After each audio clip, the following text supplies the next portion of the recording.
Bonjour à toutes et à tous et bienvenue dans ce nouvel épisode de Raconte ta Life. Aujourd'hui, on va parler du sujet de l'optimisation fiscale. Que vous soyez entrepreneur aguerri, créateur ou repreneur d'entreprise, on le sait, la compta, ce n'est pas forcément votre dada. Mais ce n'est pas grave, car avec notre plateau d'invités comptables, on va pouvoir s'intéresser un peu au sujet et regarder comment éventuellement on pourrait optimiser fiscalement nos entreprises. Marie, Sylvain, si vous deviez être, l'optimisation fiscale secrètement que vous rêviez d'être, ce serait quoi, Sylvain? La tienne. Alors, moi, ce serait l'optimisation fiscale optimisée. J'ai l'impression qu'on va avoir du temps pour discuter d'un peu tout ça un peu après. C'est ça. D'accord. Marie? Le Luxembourg. Non, je rigole. Non, moi, ce serait les CESU. Les CESU. C'est quoi une CESU? La CESU, les chèques emploi service universel. Très bien. On va pouvoir du coup démarrer tout de suite sur le sujet. Mais du coup, est-ce qu'on ne veut pas reprendre d'ailleurs ce sujet, tous ces petits éléments en fait qu'on peut rajouter, qu'on peut acheter, les chèques vacances, CESU, etc. Qu'est-ce qu'il y a à raconter dessus? Comment est-ce que c'est une partie importante, pas importante, de l'optimisation fiscale des entreprises? À quoi ça sert? Comment ça fonctionne, etc. Alors, il existe différents petits éléments qui ne sont pas très impactants sur un résultat d'une entreprise, d'un entrepreneur. On a les CESU, donc les chèques emploi-service universel, et aussi les chèques vacances. Donc, il y a pas mal de chiffres, mais ce qu'il faut garder à l'esprit, c'est que si on reste dans le plafond, c'est un avantage pour l'entrepreneur, qu'il ait ou non des salariés, et qui n'est pas soumis à l'imposition sur les revenus, ni aux cotisations sociales. Donc, pour plus de détails, évidemment, il faut appeler son comptable préféré. Il existe aussi les crédits d'impôt. Donc, un entrepreneur qui a une conscience collective ou écologique, par exemple, peut tout à fait, avant la fin de l'année civile, faire un don à l'association de son choix, et ce don donne lieu à une réduction d'impôt. D'accord. Pareil, il y a des plafonds, des seuils, des machins, mais voilà, ça peut être intéressant à savoir pour l'entrepreneur. Ok. Donc typiquement, juste pour revenir un peu sur les chèques vacances, donc je suis entrepreneur, je veux partir en vacances. Au lieu de me verser un salaire ou des dividendes sur lequel j'ai payé des cotisations sociales, je peux aller acheter, entre guillemets, un chèque vacances et l'utiliser pour partir en vacances. C'est ça, c'est-à-dire que c'est la société. Ce sont des produits que la société achète pour le dirigeant, comme pour un salarié. Il respecte les plafonds, c'est net d'impôts et de charges pour les CESU, par exemple. En revanche, à savoir que sur les chèques vacances, ces chèques vacances sont quand même soumis au paiement de la CSG. Donc il faut un bulletin de salaire ou une déclaration sur les revenus. Ok, très bien. Bulletin de salaire, pas forcément si ou sur les revenus. Le gérant est TNS. Ok, TNS, travailleur non salarié. Travailleur non salarié, effectivement. On est sur une CSG à hauteur de 9,7%. D'accord. Voilà, c'est la seule charge qui s'applique sur ces chèques vacances, et le montant maximum non soumis à cotisation sociale, on est sur 30% du SMIC mensuel brut.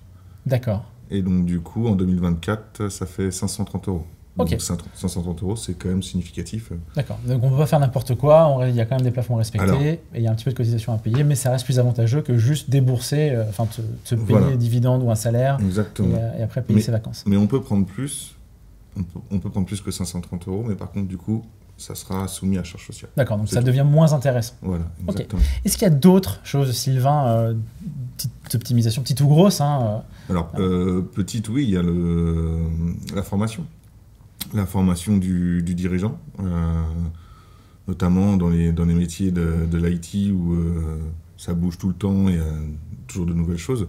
Le dirigeant peut se former via l'entreprise. D'accord. Et donc, la prise en charge se fait via l'entreprise, et on a aussi, du coup, un crédit d'impôt qui va se générer. Ok. Donc là, c'est pas grand-chose en termes de crédit d'impôt, mais c'est la déduction de la charge, de la prise en charge de la formation, et en plus le crédit d'impôt. Donc ça peut être significatif pour un petit entrepreneur. Ok. Au-delà de ces éléments qui peuvent du coup donner un coup de main aux salariés ou à l'entrepreneur lui-même sur une petite optimisation, est-ce qu'il y a d'autres choses, tu parlais d'optimisation optimisée, est-ce qu'il y a d'autres dispositifs ou des façons de faire en fait, qui sont peut-être un peu plus compliquées ou qu'on peut mettre en place pour essayer d'optimiser un peu fiscalement son entreprise? En fait, il y a beaucoup de choses. C'est-à-dire que lorsqu'on parle vraiment d'optimisation, on va prendre plusieurs éléments en compte. Quand on est dirigeant d'une société à l'impôt société classique, on va avoir 3 éléments: l'impôt société, l'impôt sur le revenu et les cotisations sociales. D'accord. C'est l'ensemble des 3 qui fera qu'on optimise bien ou non les choses. Parce que si je prends par exemple la rémunération c'est bien, on va la provisionner sur le bilan, ça va nous permettre de diminuer l'impôt société. Mais derrière, on aura des cotisations sociales et de l'impôt sur le revenu. Et en fonction des besoins du client, du coup, cette prime de rémunération n'est pas forcément quelque chose d'optimisé. D'accord. Il y a beaucoup de choses. Le sujet, il est très très vaste. Tout dépend en fait des besoins du client. Ça peut répondre à une problématique de perception de revenus immédiats. Donc là, peut-être effectivement la rémunération. Ça peut être une problématique de retraite. Donc là, il y a effectivement des dispositifs. Ça peut être une problématique de transmission. Mais tout ça, en fait, ça s'étudie avec le client. On est vraiment là, sur la partie quand même gestion de patrimoine qui demande du temps, qui n'est pas souhaitable par tous, parce que c'est effectivement un investissement en temps. Et puis, ça peut être aussi un investissement financier, puisque cette situation idéale, il faut la travailler et ça demande du temps. Ok. Est-ce qu'il y a éventuellement quelque chose, je vais donner un exemple, typiquement aujourd'hui, j'ai un appartement que je mets en location, je donne un exemple par rapport à un particulier. Si je fais ma déclaration un peu rapidement, je vais cocher des cases dans ma déclaration d'impôt, je vais me retrouver avec un numéro d'auto-entrepreneur, je vais payer un certain nombre de cotisations de charges, d'impôts sur ce que me rapporte cet appartement. Si je sais qu'en fait je peux déclarer au réel, enlever tout un tas de charges et compagnie, je peux me retrouver avec finalement 0 d'impôts à payer, en tout cas très très peu, beaucoup moins en fait que ce que j'avais si j'avais fait quelque chose d'un peu rapide en simplement cochant une case sur un formulaire. Est-ce qu'il y a des éléments comme ça quand on est une entreprise où en fait si on le savait, juste on s'apercevrait que il y a vraiment des moyens faciles de baisser justement cet impôt autre que ces chèques et compagnie? Faut vraiment pas partir en se disant qu'on peut faire baisser l'imposition. De toute façon, comme le disait Sylvain, l'imposition elle est double. Elle est soit sur la société et ou sur le revenu. Donc, un entrepreneur qui trouve qu'il paye énormément d'impôts société, sa marge de manœuvre principale, c'est la rémunération. Donc, il se rémunère plus, donc il paye plus de cotisations, prises en charge par la société, donc ça diminue le résultat, donc on diminue l'impôt société. En revanche, comme le disait Sylvain, sur sa déclaration de revenus, ça va bouger, puisque pour le coup, il se sera plus rémunéré, donc il sera certainement imposé plus fort. Donc, il n'y a pas de miracle. Il faut juste savoir à quel moment on souhaite imposer.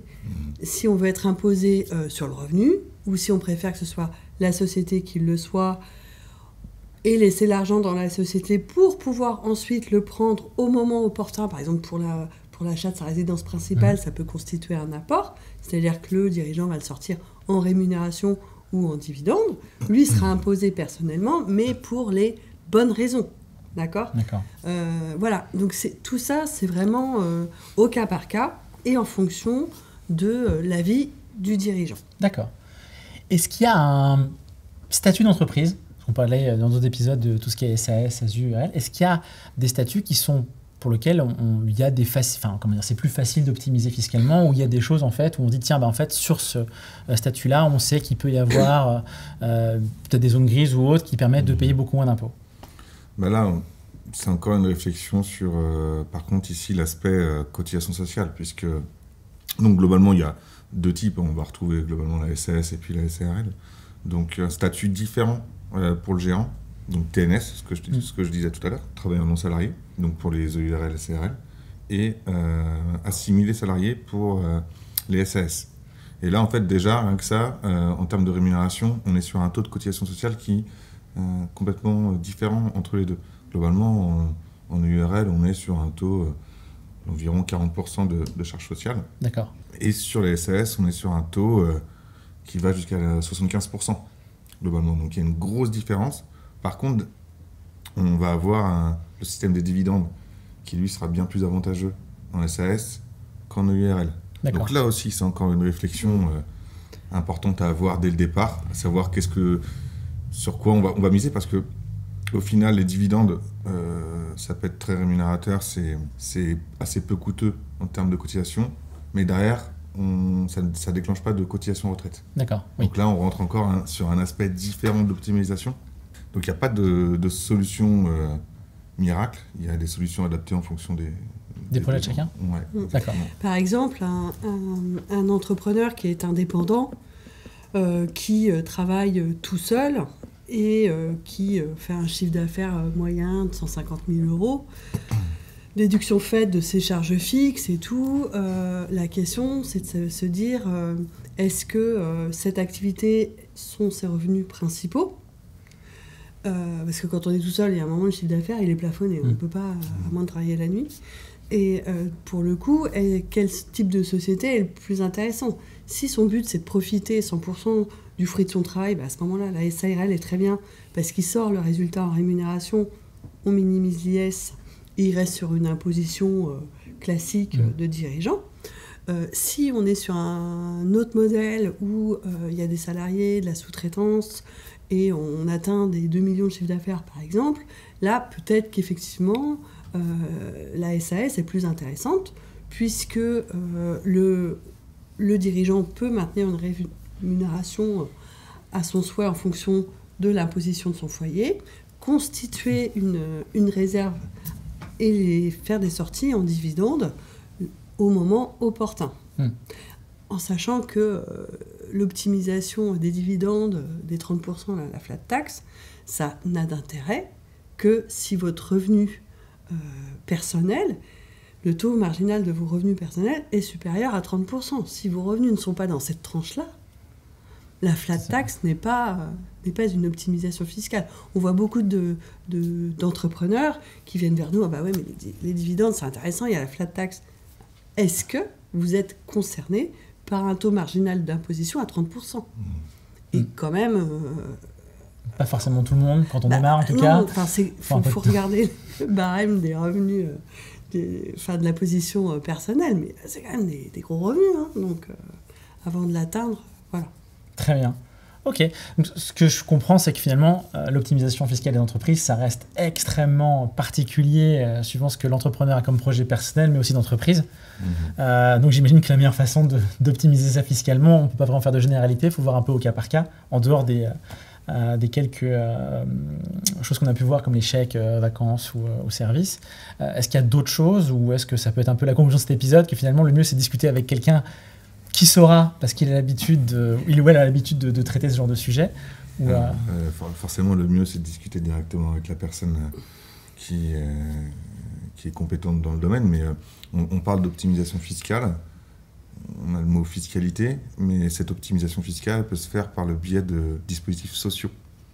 Je pense notamment à un indépendant qui a un salarié, sa femme ou son mari, eh bien on peut mettre en place des plans d'épargne, plans d'épargne entreprise, plans d'épargne retraite, où là en fait on va avoir du coup des charges déductibles pour l'entreprise. L'entreprise va, ce qu'on appelle, abonder en fonction des versements effectués sur ces plans d'épargne. Par exemple, le salarié va mettre 100 €.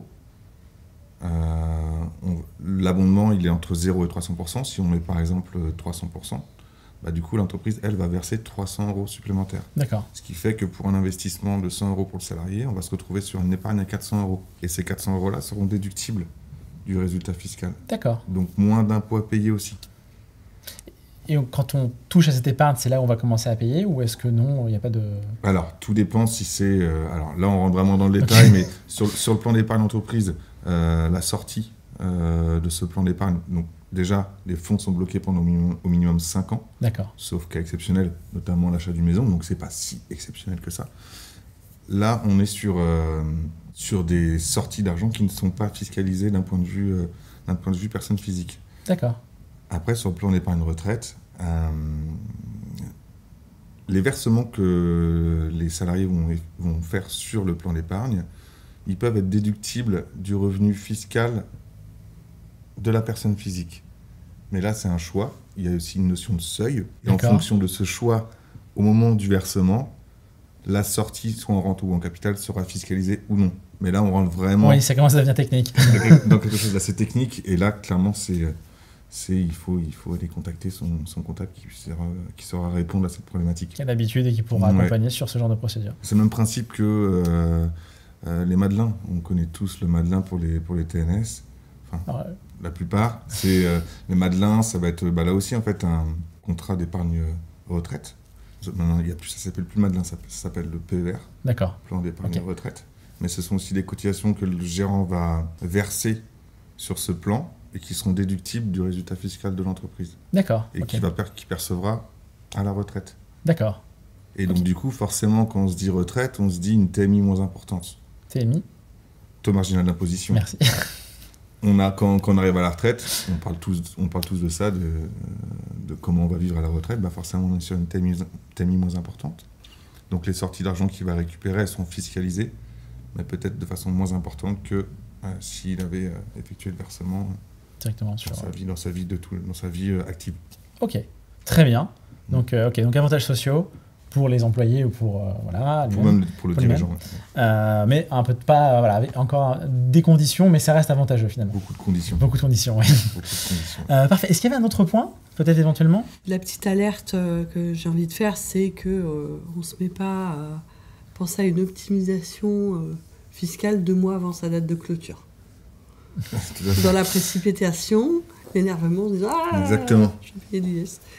C'est un PER ou un plan épargne retraite entreprise, c'est des choses qui se mettent en place. Il y a un formalisme, une étude peut-être à faire avec un prestataire pour voir ce qui convient le mieux aux dirigeants. Donc, si on appelle son comptable au mois de novembre pour une clôture au 31 décembre, c'est pour mettre ça en place sur l'année qui suit. Voilà. Hein. Pas dans les 2 mois. D'accord. Non, tout à fait. C'est cuit. C'est bien de le rappeler, effectivement. Très bien. Écoutez, merci beaucoup pour ces informations. J'espère que ça vous a été utile. Et si vous êtes dans un projet du coup de regarder comment optimiser un peu fiscalement vos revenus en tant qu'entrepreneur, on ne fera pas comme dans les films hollywoodiens où on a trouvé des moyens formidables pour faire disparaître 30, 40, 50% de ce qu'on doit aux impôts. Non, ça n'existe que dans les films. Ici, on peut optimiser socialement, avec des petits avantages ici et là, suivant le statut d'entreprise qu'on a choisi, suivant ce qu'on souhaite faire, son projet personnel et son projet d'entreprise. Et la meilleure façon de voir, en fait, comme c'est un peu du cas par cas, c'est d'en discuter avec les professionnels, probablement votre comptable. Et voilà. En tout cas, j'espère que ces informations vous ont été utiles. Un grand merci de nous avoir écoutés. Un grand merci à vous deux d'avoir répondu aux questions. Et si ce podcast vous a plu, n'hésitez pas à nous laisser un petit pouce bleu ou jaune ou une petite étoile suivant la plateforme d'écoute que vous utilisez. En tout cas, à très bientôt pour un nouvel épisode de Raconte ta Life.